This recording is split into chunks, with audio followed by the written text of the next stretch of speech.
बहुत पुरानी बात है। हिमालय में प्रसिद्ध मानस नाम की झील थी। वहां पर कई पशु पक्षियों के साथ ही हंसों का एक झुंड भी रहता था।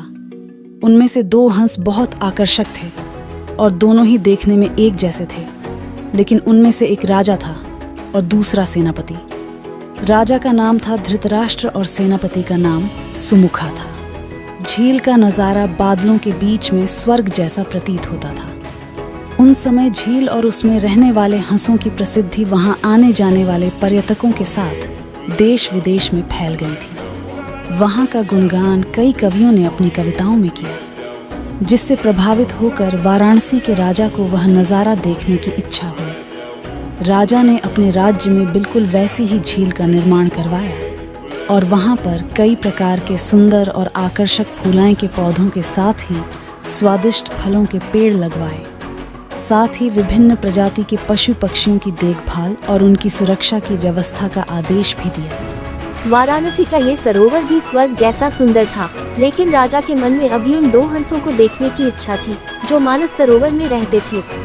एक दिन मानस सरोवर के अन्य हंसों ने राजा के सामने वाराणसी के सरोवर जाने की इच्छा प्रकट की, लेकिन हंसाई का राजा समझदार था।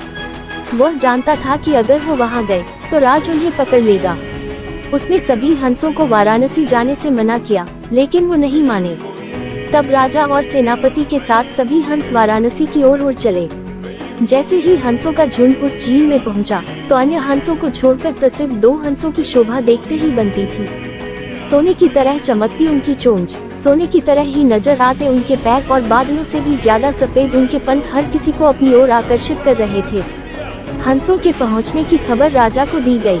उसने हंसों को पकड़ने की युक्ति सोची और एक रात जब सब सो गए तो उन हंसों को पकड़ने के लिए जाल बिछाया गया। अगले दिन जब हंसों का राजा जागा और भ्रमण पर निकला तो वह जाल में फंस गया। उसने तुरंत ही तेज आवाज में अन्य सभी हंसों को वहां से उड़ने और अपनी जान बचाने का आदेश दिया। हंसों का राजा समझदार होने के साथ साथ दूरदर्शी भी था। उसने सोचा कि अगर राजा को पता चलेगा कि सैनिक ने उसे छोड़ दिया है तो राजा इसे जरूर प्राणदंड देगा।